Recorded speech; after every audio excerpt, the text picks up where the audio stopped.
as we host the launch of Ontario's first employment strategy for people with disabilities. Our bank was very honored to be approached by the Government of Ontario to host this announcement, and today's event is actually quite timely for CIBC.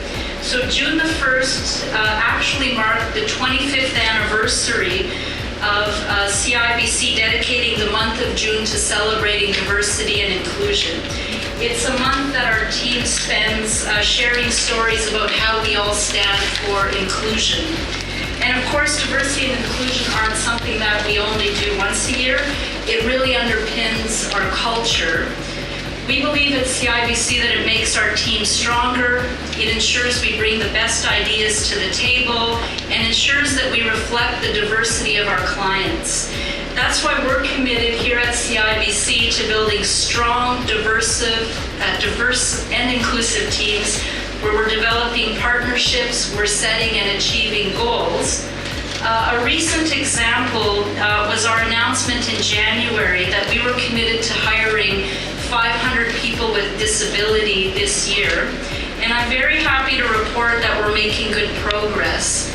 And that's why all of us are here today. So I don't want to stand in the way of some positive announcements that we're going to hear. So I'm going to hand the floor over to our MC for today, who is Matt Peterson, who's my colleague at CIBC, who runs our diversity and inclusion initiatives.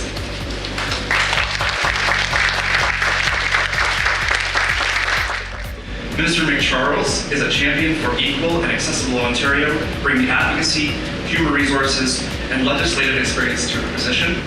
She has served as the Minister of Consumer Services, Minister of Children and Youth Services, Minister responsible for women's issues, and in January this year was appointed Minister of Government and Consumer Services.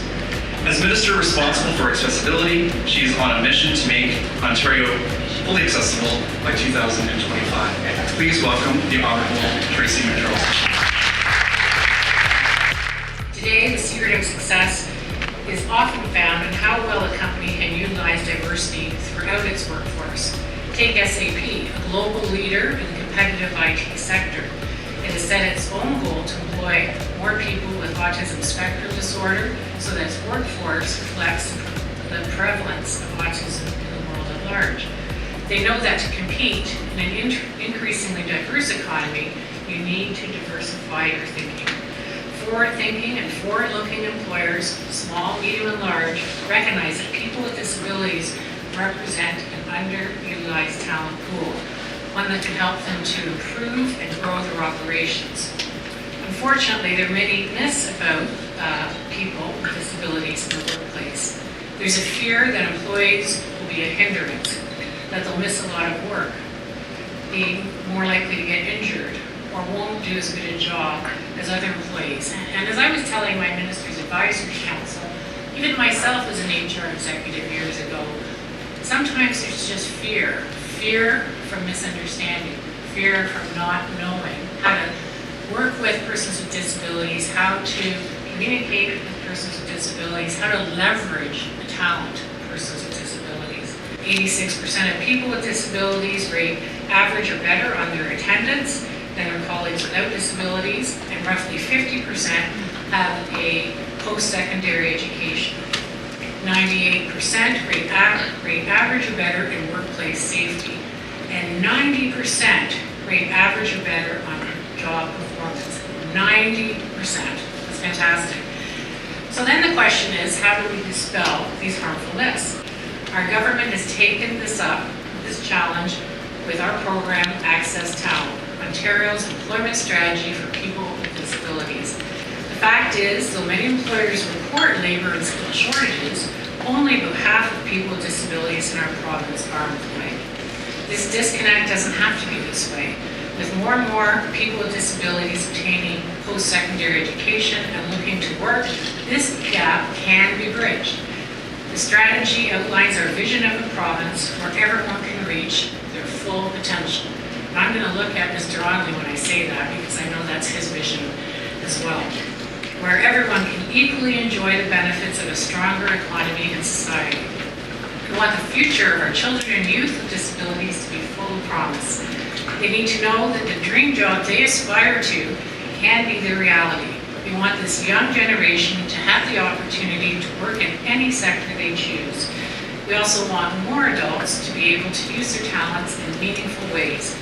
Masters of Health Sciences from the University of Toronto, certification from the Canadian College of Family Physicians and Canadian College of Health Service Executives, and an MBA from the York University Schulich School of Business. Please welcome the Honorable Dr. Helena.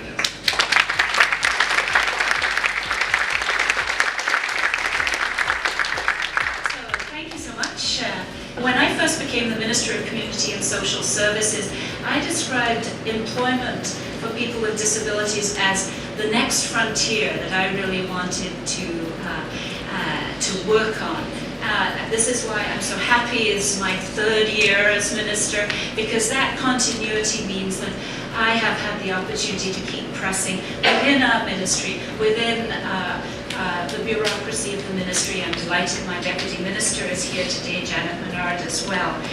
Because what we have learned through the years is that we really need to ensure that everyone has the opportunity to fulfill their full potential. That when we build independence, we will ensure that the quality of their lives is also improved. People basically want the same thing all across Ontario. They want a roof over their head.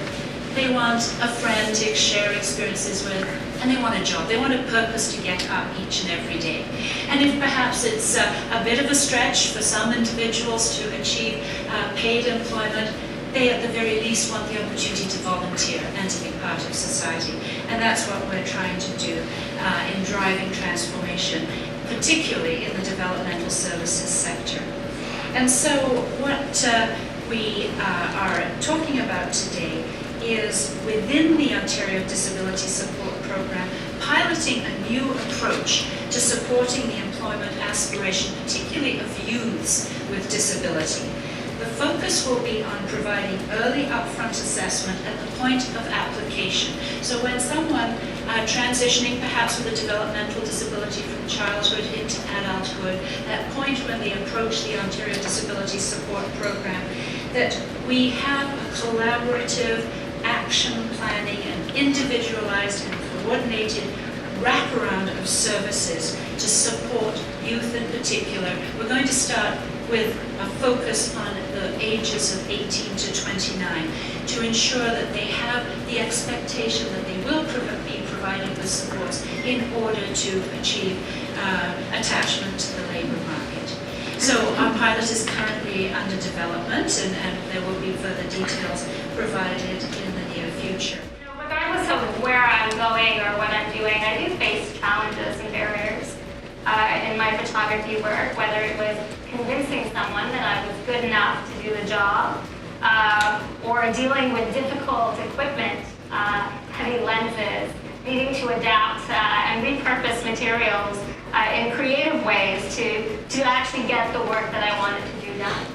And now in my work as founder at Access Now, I travel a lot more and consistently, facing obstacles, showing up in places that are not accessible. And I find that quite ironic considering the fact that I'm literally hitting places that are not accessible everywhere I go. I had to get creative. I often have to do problem solving on the job, wherever I am, on the fly. I have to think on my feet, no pun intended. We have this belief that adversity is a bad thing. We have this preconceived idea that adversity is something that we should be ashamed of. It's something that we should hide. That it's something we would just sidestep around in order to get on track again.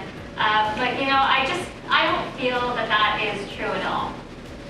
Adversity is something that we can work with.